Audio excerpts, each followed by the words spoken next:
como é que vocês se sentem, né, em termos cognitivos, não emocionais, em relação a esses diferentes sons, tá?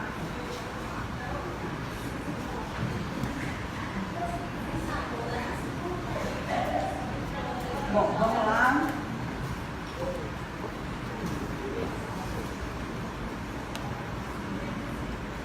Primeiro som.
Desses sons em termos agradável. Até interessante, né, pegando um link com a palestra do Alves, apesar de a gente não ter combinado a apresentação, mas os temas eles acabam se complementando. Em termos de estimulação, qual a diferença que vocês veem entre o primeiro e o segundo som?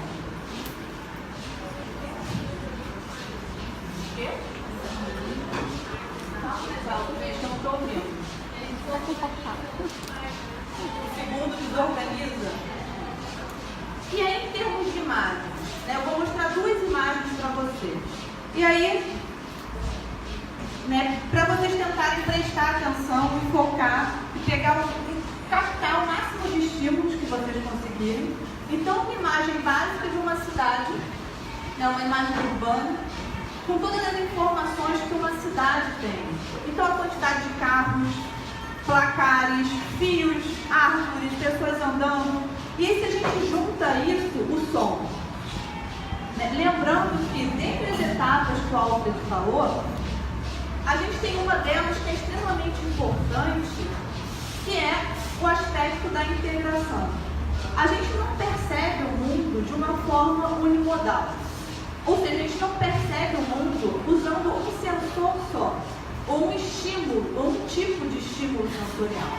A gente percebe o mundo integrando esses sentidos. A gente percebe de uma forma multimodal. Então, imaginem integrar aquele som a essa imagem. Um som que vocês falaram que desorganiza. Com essa imagem em movimento. A gente pode até incluir aí o movimento. Ou incluir na imagem anterior, no som anterior, incluir essa imagem, uma imagem de natureza, né? Uma imagem que reflete e ela proporciona um aspecto mais calmante, um aspecto mais possibilitando o indivíduo se tornar mais ativo. O que a gente vai ver aqui hoje? Eu vou falar basicamente da integração desses dois aspectos, da atenção e da percepção, e como ele vai interferir no desenvolvimento cognitivo. Aqui a gente já passou dessa fase inicial de desenvolvimento, pelo menos o desenvolvimento básico do sistema como um todo, e já vai falar um pouco do aperfeiçoamento e como esse aspecto cognitivo ele sofre influência de situações que estão associadas ao nosso dia a dia. e aí relacionando como o contato com a natureza, ele pode proporcionar ou não, né, uma melhora ou uma positividade no desenvolvimento cognitivo.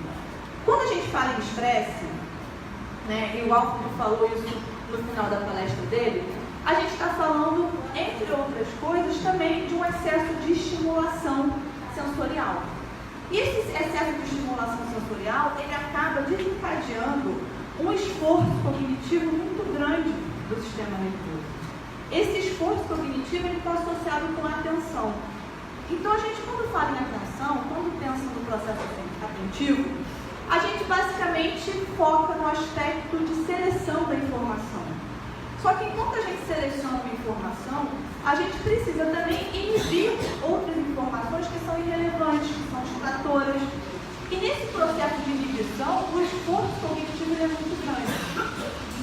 Quando eu tenho um ambiente rico em estímulo, e aí na integração informação sonora e auditiva, o que eu tenho como consequência é um trabalho excessivo para inibir aquilo que é irrelevante. Então, aquela imagem que o Alfred mostrou, por exemplo, da pessoa em frente ao computador. Está ela no computador, no celular, ouve música, abre 10.000 páginas, né, no navegador, entra em 10.000 sites, uma informação de cada vez, o telefone toca, entra no Facebook, entra no Instagram, vê mensagem do WhatsApp, a quantidade de informação e o esforço que é necessário fazer para inibir o que é distrator, provoca um estresse no nosso organismo. O que seria o termo estresse? O termo estresse é um termo que vem da física e da engenharia.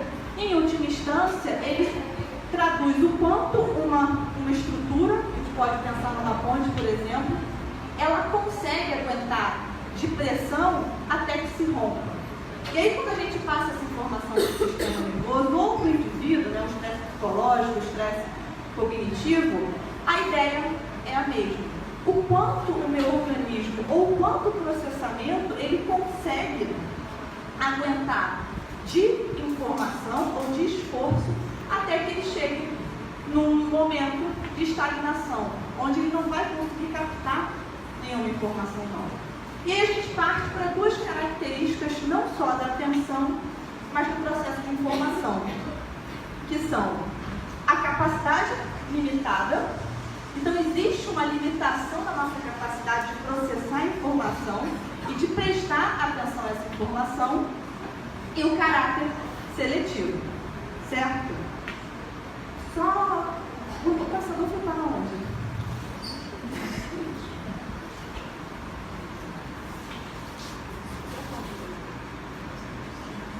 Eu vou passar aqui e aplicar o ponto. Bom, então antes de passar, a gente vai falar aqui.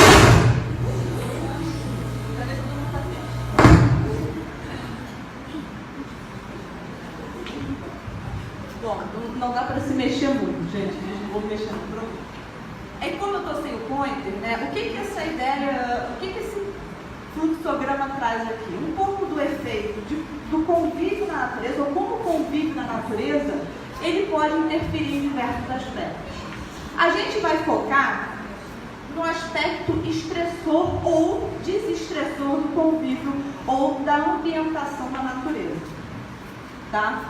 Que, de uma certa forma, ele vai estar associado com o excesso de informação, o excesso de estimulação e quanto essa informação ela vai sobrecarregar aspectos cognitivos, afetivos, a recuperação fisiológica, a possibilidade de recuperação fisiológica. Então, a gente vai focar nesse aspecto aqui, que de uma certa forma é onde grande parte do evento está focado, nos aspectos cognitivos e como esses aspectos cognitivos eles estão associados, né, ou como o contato com a natureza está associado com uma calmaria, uma diminuição desse peso que a estrutura vai aguentar antes de se romper. Como é que ele pode ter esse efeito de restauração ou de recuperação do sistema nervoso, que o tempo todo ele passa a ser estimulado nesse ambiente que a gente está que é extremamente aversivo, se a gente for parar para pensar nessa limitação ou nessa capacidade limitada.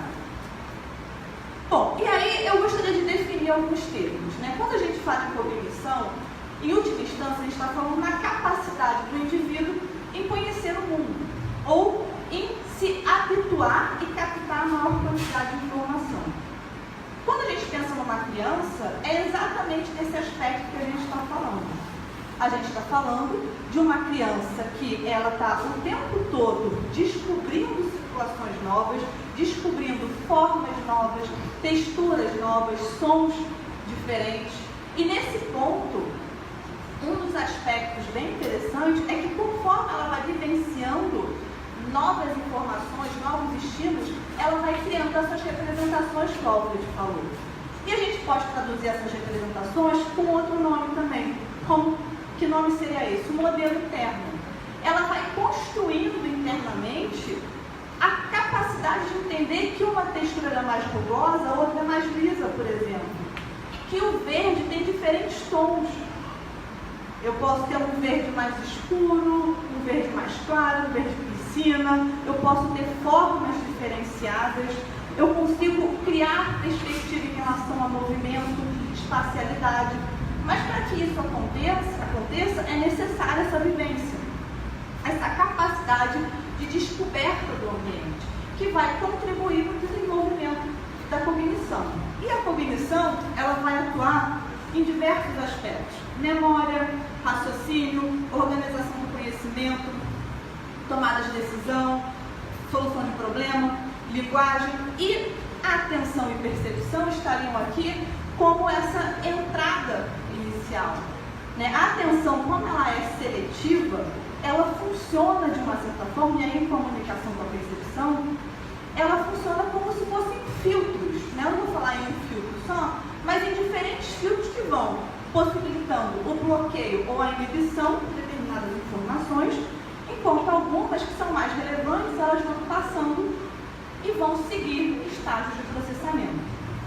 Então, em última instância, a cognição é o processo ou ação mental de adquirir esse conhecimento e compreender o mundo através do pensamento, experiência e sentidos. E atenção e percepção, são duas funções que não participam de todas as etapas, mas elas são extremamente importantes nessa capacidade de selecionar e inibir que informação do ambiente vai ser relevante ou não. E é claro que entender o que é relevante ou não vai depender do ambiente no qual eu estou inserido e quais são as instruções passadas diante desse ambiente.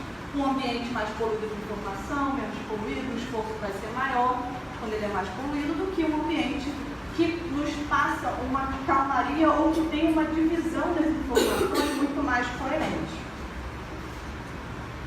Bom, eu falei em cognição e também falei em processamento da informação. Como é que o processamento se dá? Como é que a informação ela passa de captar uma ação, de captar uma informação sensorial, finalizando com uma execução que em geral é uma ação, seja a realização da ação ou a inibição dessa ação. Então, a todo momento, quando a gente caminha ou explora um ambiente, e aí pensando principalmente numa criança que tem esse caráter exploratório muito maior do que nós adultos, ela vai, diante do estímulo, realizar um movimento e seguido desse movimento, ela vai construindo a capacidade dela de se organizar naquele ambiente. E o que acontece no meio entre a identificação da informação e a execução desse movimento, a execução da ação motora? Esse meio, ele é composto por todo o processo cognitivo, por todas aquelas funções que apareceram anteriormente associadas à tomada de decisão, linguagem, formação de memória. Então, eu já vi esse estímulo antes, eu já vi essa informação, eu já entrei em contato com essa planta, com esse animal, com esse jogo, com esse brinquedo. Se eu já entrei em contato, o que deve ser feito com ele? Há alguns anos atrás, eu conheci uma criança, um bebê, tinha 8 meses, que todo brinquedo que ele ganhava, ele só sabia dizer liga. Então a experiência dele estava associada a tudo que eu recebo, eu preciso ter um botão para ligar. onde ele vai piscar, vai fazer barulho, vai acontecer alguma coisa. Essa foi a relação que ele estabeleceu com um processo do brincar, com um processo de conhecimento que ele tinha do mundo. Entender como é que isso pode interferir futuramente na capacidade de diversificar esse modelo interno, de diversificar representações, é extremamente importante. Tem um documentário muito interessante da Fiocruz, se eu não me engano, chamado... é sobre alimentação, não vou lembrar o nome agora. Mas aí depois no Google Drive eu coloco essa informação também. E, na verdade, ele fala sobre a obesidade infantil e como é que isso se estabelece em diferentes classes sociais, em diferentes regiões, e virou uma pandemia, de fato. E aí, nesse documentário, né, tem grupos com crianças onde a pessoa que está conduzindo, ela apresenta algumas frutas, alguns legumes, assim, não tem conhecimento nenhum. As crianças não têm ideia de que alimento é aquele. E elas chutam, né? Se apresenta um abacate, ela fala manga, banana, maçã, qualquer coisa, porque ela já ouviu aquele nome em algum lugar. Muito além do peso, exatamente. E aí tem, no YouTube vocês encontram a versão reduzida, que é usada muitas vezes em sala de aula, e tem a versão amplificada, onde está o documentário inteiro. E ali a gente consegue perceber como é que essa representação, ou essa construção do modelo interno acaba sendo bem empobrecida.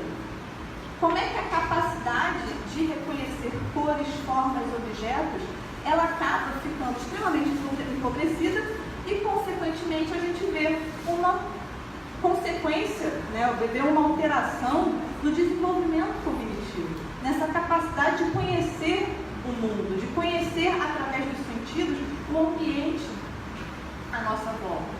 Uma pobreza ou empobrecimento da capacidade de correlacionar objetos. E é a partir daí que a gente começa a construir a ideia de que um ambiente não só rico em informações, mas rico na medida certa, como o Albert falou, ele é extremamente importante. Em alguns anos atrás, na década de 70, e aí esses estudos foram se repetindo, alguém afirmou, porque foi verificado com esse ambiente em ratos, né? Na verdade, tem muito a ver com aquela imagem que o Alfred mostrou do ambiente empobrecido e do ambiente enriquecido. Que ratos, eles apresentavam um melhor desenvolvimento, eles tinham consequências positivas quando eram expostos a um ambiente enriquecido. O que se chama ambiente enriquecido nesse caso? São as rodinhas, né, o lugar para ele subir, uma gaiola com um monte de brinquedo. E isso fez com que algumas escolas traduzissem essa informação para vamos colocar um monte de objeto na sala de aula, com cores diferenciadas, com formas diferenciadas, como se esse ambiente enriquecido ele fosse um ambiente de excesso de estimulação, quando na verdade não é. Então a gente tem naquelas duas imagens um ambiente extremamente poluído, que ele é enriquecido, realmente ele tem um monte de informação, que é a cidade, e ao mesmo tempo a gente tem um ambiente rico também em estímulos, mas onde a imagem ela é mais passiva, onde o indivíduo ele pode ter uma ação exploratória muito mais efetiva do que num ambiente poluído. Esse ambiente poluído de informação acaba fazendo com que o indivíduo ele se esforce muito e aumente essa capacidade cognitiva de inibir o que é irrelevante, uma vez que eu estou chamando a atenção de uma capacidade limitada. Ou seja, se eu começo a ter um monte de informação sendo disponibilizada para o indivíduo, o que vai acontecer, o que a gente traduz, a gente não consegue traduzir isso de uma forma direta realmente com o modelo computacional, é que o computador trava e o nosso sistema também trava. Porque assim como o computador, nós temos uma capacidade limitada. Um computador, por mais capaz que ele seja, ele pode ter 1 terabyte de capacidade de memória, ele tem um limite, a gente também. Então, conforme aumenta a quantidade de informação, aumenta também a lentidão de todo o processamento, a lentidão do sistema. E com essa lentidão, em algum momento, a gente literalmente trava. Esse travar, ele pode ser realmente uma falta total de capacidade de organizar o pensamento, por exemplo, ou de organizar e relacionar as informações à nossa volta. E aí, seguindo aqui, né, em termos de processamento de informação, a gente tem 3 etapas, né, que vão ser faladas aqui principalmente, que é a percepção, associada à identificação do estímulo, entender que estímulo é aquele. E aqui a gente tem participação, por exemplo, da atenção, dessa seletividade, desse filtro de informação, como também tem a participação de aspectos da memória. Porque para eu entender que estímulo é aquele, eu vou parar e pensar, eu já me deparei com ele antes? Ele me é familiar ou ele é um estímulo novo? Ele pode ser associado a alguma categoria já pré-existente e já pré-identificada? Eu tenho a seleção da resposta com base na identificação desse estímulo. Então, uma vez identificado que estímulo é esse, eu vou pensar, o que eu vou fazer com isso? Que tipo de decisão eu posso ou preciso tomar diante dessa informação? E aí, eu tenho a ação ou a programação de uma resposta efetiva diretamente relacionada àquele estímulo. E aí, em termos de processamento, a gente tem o processamento controlado e o processamento automático. O controlado, ele está associado aos primeiros estágios de aprendizagem. Qualquer tipo de aprendizagem. Aprendizagem de criança, em idoso, na fase adulta, aprendizagem escolar, aprendizagem de conceito novo, aprendizagem motora. E ele é um processo mais lento. A gente vê quando a criança, quando um indivíduo qualquer, ele aprende um movimento novo, aprende uma língua nova, ou aprende uma nova ação, ele inicialmente ele é mais lento. A gente verifica que o sistema está muito mais limitado em termos da quantidade de informações que ele consegue processar do que uma pessoa já expert ou que já tem uma aprendizagem mais avançada naquela ação ou naquele contexto. Sofre interferência de tarefas quando elas são realizadas simultaneamente, ocorre de forma seriada, ou seja, uma informação por vez.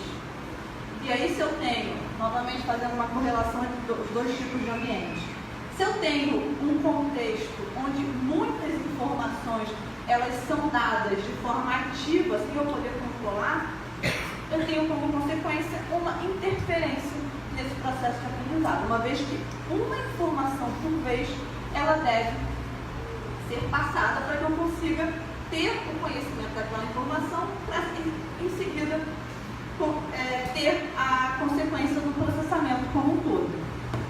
E aqui, a intencionalidade.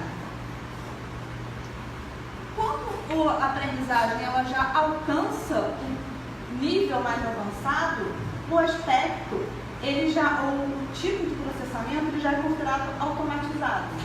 É como se houvesse uma acomodação do sistema e ele está apto a passar para a nova etapa. Ou para conseguir um tipo de aprendizagem mais avançada, por exemplo.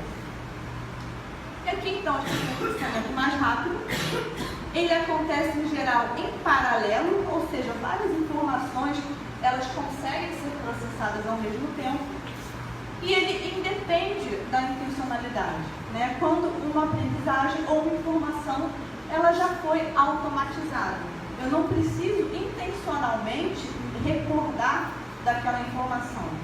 Um exemplo muito básico, né, é, por exemplo, quando a gente vai aprender a dirigir um carro, né, do expert, do novato para o expert. O expert não precisa pensar na marcha, o novato ele precisa pensar em que marcha eu vou passar, em que momento, que pedal eu aperto, por aí vai. E aí, passando da cognição ou dos aspectos do processamento, a gente entra no que é a percepção de fato. Quando eu falei inicialmente em processamento, em cognição, e na primeira etapa do processamento, eu falo em percepção. E falo que na identificação do estímulo, a gente usa atenção e memória. Por que memória? Porque eu estou falando de uma informação que ela já foi supostamente previamente armazenada. Então, a percepção, ela é um processo que é considerado um processo superior, ou uma função mental superior, porque ela não parte simplesmente da estimulação passiva dos sensores, onde a informação visual vai entrar, ou a informação auditiva vai entrar. Ela envolve uma elaboração sobre aquele objeto. Não basta eu entender que objeto é aquele. Eu vou correlacionar aquele objeto com uma aprendizagem anterior. Então eu sei diferenciar, por exemplo, em termos de cores, uma folha que está na árvore e uma folha seca que caiu no chão. Uma folha mais amarelada e uma folha verde. Formas diferentes. E relacionar da onde supostamente veio aquele objeto ou veio aquela informação. É uma função cerebral que atribui significado a estímulos a partir do histórico de vivências passadas, então a importância dessas vivências passadas para a construção dessas representações que vão formar o modelo interno, que vão formar essa minha capacidade de me organizar, por exemplo, de forma espacial. E aí não só, eu não estou falando só do estressor, do ambiente poluído como um estressor na capacidade cognitiva, mas em como eu posso relacionar informações diferentemente. Como é que eu posso organizar, extrapolar, né, ter inferências sobre o que se faz com aquilo uma vez que eu penso em experiências passadas. E o ambiente, ele, quando contendo muitas informações, ele acaba produzindo, de uma certa forma, essa desorganização. O indivíduo organiza e interpreta as suas impressões sensoriais para atribuir significado ao seu meio, e aí a percepção, ela consiste na aquisição, interpretação, então envolve essa função mental superior, ela está associada a uma interpretação, a comparação, esse comparador, ele entra aí, eu comparo o que eu estou recebendo agora com alguma coisa que já foi previamente informada, e seleção e organização das informações que são obtidas pelo sentido. Então, essa percepção, ela está dentro de tudo que eu chamo de processamento de informação. A percepção está nessa primeira etapa. Eu não só recebi a informação sensorial, mas eu elaborei sobre ela. Eu construí uma interpretação ou um significado para aquela informação. Esse significado, ele pode ser um significado novo por semelhança, então eu nunca vi esse objeto antes, mas eu vou aproximar ele de alguma coisa que já foi identificada anteriormente, ou eu categorizo ele já, porque ele já foi visto antes, eu já sei em que categoria ele vai ser inserido. E a atenção, por outro lado, é um processo cognitivo de focalizar e selecionar estímulos, estabelecendo essa relação entre eles. Um processo cognitivo limitado e seletivo. Isso é importante. A atenção, ela vai atuar como um filtro, selecionando essas informações com um limite a ser alcançado. E aí, somente alguns estímulos são atendidos, pois, devido à limitação, não seria possível necessário responder a todos. Dá para apresentar também. Aqui uma definição simples, antiga, mas bem completa de atenção, né, que é de 1890, do William James, mas só para a gente já colocar o foco nesse processo limitado. Então, eu tenho algumas informações que vão ser retraídas para que a gente possa lidar de maneira efetiva com outras. E aí, uma vez que eu expus o que é cognição, o que é percepção, o que é atenção, eu queria passar por uma teoria bem interessante, que ela foi, né, pensada ali na década de 90 por Kaplan e que relaciona diretamente ambientes naturais com ambientes urbanos. E como é que essa relação ela vai interferir diretamente no processo de atenção e, consequentemente, no desenvolvimento cognitivo. Para isso, eu vou passar alguns slides, até para não me estender muito, e já ir direto ao ponto. E aí vocês vão ficar com os slides depois, a Mônica vai colocar no drive, tem o meu contato, vocês fiquem à vontade para esclarecer qualquer dúvida conceitual. Bom, vamos passar isso aqui. aqui e chegar, de fato, nessa definição que é importante para a gente entrar na teoria de restauração da atenção ou de recuperação da atenção, que os ambientes naturais proporcionariam. Dentre as divisões da atenção, a gente pode pensar a atenção como dois contextos principais, como dois âmbitos principais. Uma que é a atenção voluntária, aquela que a gente deliberadamente seleciona no que vai prestar atenção. Então, todo mundo aqui decidiu que hoje viria assistir a jornada. Vocês estão voluntariamente prestando atenção nas palestras que estão sendo dadas. Isso está partindo da intenção e da vontade de vocês. Mas, ao mesmo tempo, se um barulho forte acontecer lá fora, esse barulho, esse estímulo vai chamar a atenção de vocês. E vocês vão ter que, em algum momento, percebendo que não é nada sério, vocês vão ter que bloquear essa informação para continuar prestando atenção naquilo que intencionalmente vocês decidiram prestar atenção ou se envolver. Esses dois tipos de atenção são a atenção voluntária, ou top-down, porque ela vem do topo, né, ou de cima para baixo, ela vem da intenção das funções superiores. E a atenção reflexa, involuntária, ou bottom-up, porque ela vem da periferia para o centro, ou para o que está acima. Né? Então, o estímulo, ele chama a minha atenção. E ela tem uma característica em termos de sobrevivência. Né? Eu posso detectar, por exemplo, algum tipo de estímulo ou som que possa me ameaçar ou ameaçar a minha vida. Então, ela foi feita justamente para isso, para chamar a atenção a alguma coisa que possa ser prejudicial. Uma vez identificado que não é nada, a minha atenção volta para o lugar inicial. Bom, e aí as definições, né? Controle direcionado ao objetivo, depende da instrução ou da minha vontade e ela acontece de forma ativa e voluntária. E a atenção reflexa, ela é direcionada pelo estímulo. A atenção é controlada por estímulos externos e não pelo controle voluntário. E aí essa divisão, ela foi usada para a construção da teoria da recuperação da atenção, que foi, né, pensada e determinada pelo Kaplan. E aí, na década de 90, ele começou em 93, né, com a primeira publicação, na verdade em 89, e aí ele determinou o seguinte: a atenção, ela demanda um esforço. Eu, voluntariamente, quando eu ando numa rua, ou quando eu vou atravessar uma rua, eu voluntariamente me preocupo com o carro em movimento, ou uma bicicleta que possa vir na contramão, para que eu não sofra nenhum acidente ou não tenha nenhuma consequência. E para que isso seja feito, eu preciso eliminar, inibir um monte de informação que é desnecessária, como, por exemplo, um ambulante vendendo alguma coisa e berrando, ou uma placa luminosa à minha frente.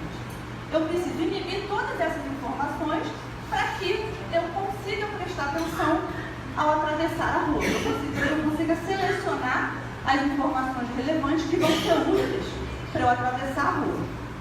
Bom, então, a atenção sem esforço, envolvida por aspectos intrinsecamente interessantes da natureza, permite o descanso, ou permite o descanso de um mecanismo inibitório neurocognitivo fatigado. O que significa isso? Quando eu estou na natureza, ou quando eu estou em ambientes naturais, essa estimulação excessiva, ela não acontece.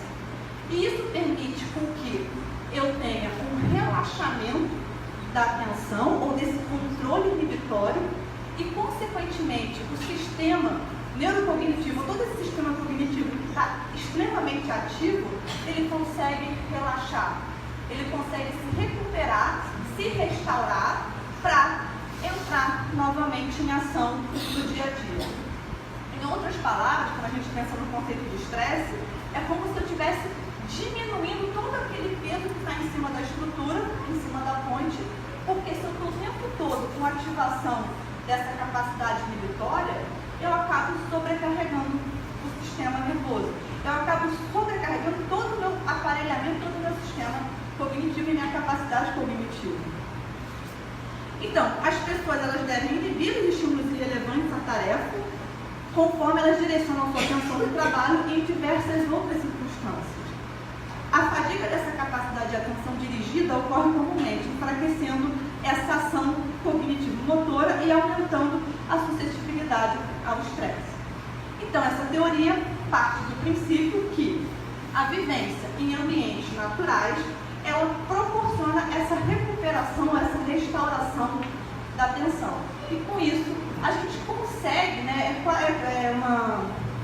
é um termo interessante, porque ele acaba sendo muito utilizado no senso comum, mas recarregar as baterias, ou melhorar a nossa capacidade energética, uma vez que a gente não consegue, na grande parte das vezes, sair totalmente desse ambiente urbano extremamente estimulado.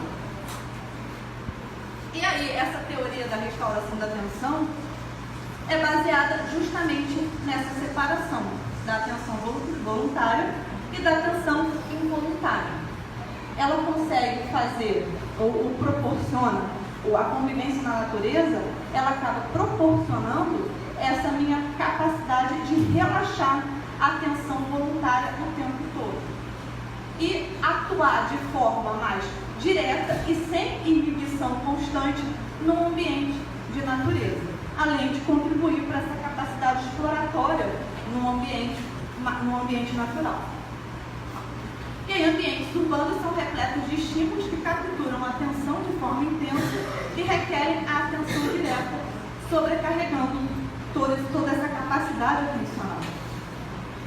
E aí, esse estudo foi um dos primeiros estudos utilizando esse conceito, né, da capacidade restaurativa da atenção, e um estudo muito simples.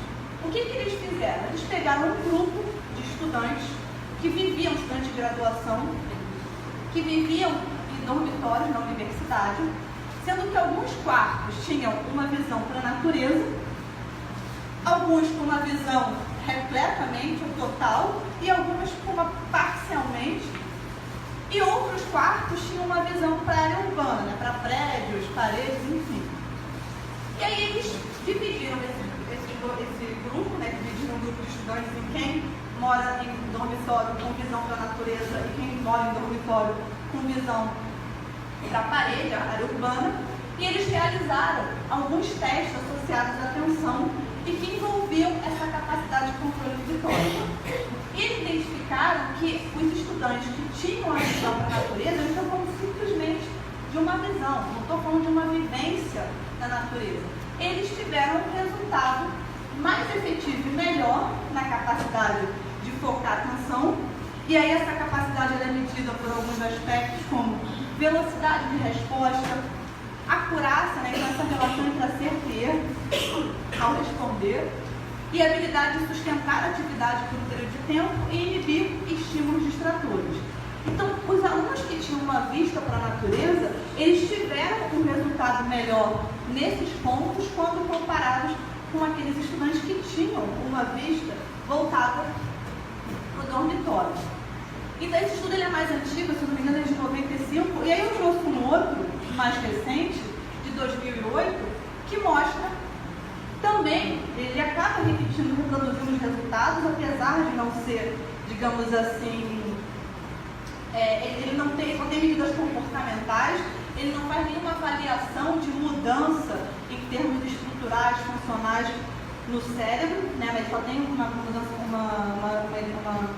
medida comportamental, mas ele acaba mostrando a mesma coisa. Na verdade, esses autores fizeram dois experimentos, um onde as pessoas elas vivenciam em ambientes naturais e outras onde elas só veem fotos de ambientes naturais. E as que vivenciaram e também viram fotos de ambientes naturais, são grupos diferentes, tiveram um resultado melhor numa tarefa de inibir informação, né, de selecionar algumas informações, como inibir outras, com um melhor resultado do que quando comparados com indivíduos que viram imagens urbanas ou vivenciaram ambientes urbanos. E essas evidências, elas mostram, né, e corroboram essa hipótese de que a natureza, o ambiente natural, eles teriam uma possibilidade de promover essa recuperação ou restauração da atenção. E, consequentemente, isso contribuiria para todo o desenvolvimento cognitivo. uma vez que a atenção é uma das portas de entrada desse desenvolvimento cognitivo, para promover todos esses aspectos que eu falei anteriormente. Construção de representações diferentes, construções de aspectos associados a cor, forma, orientação espacial, e aí, consequentemente, isso me dá uma possibilidade maior, um leque maior de correlação, de comparação entre informações e possibilidades de resultados em relação a isso.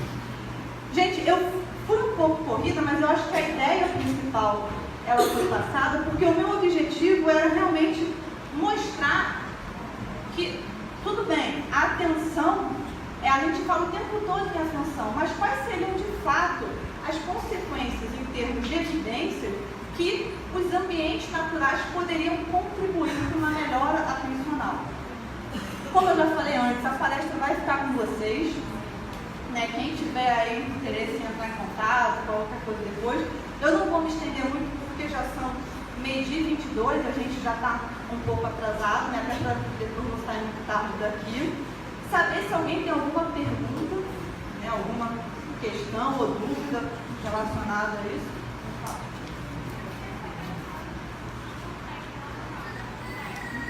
Como é que é? Queria saber?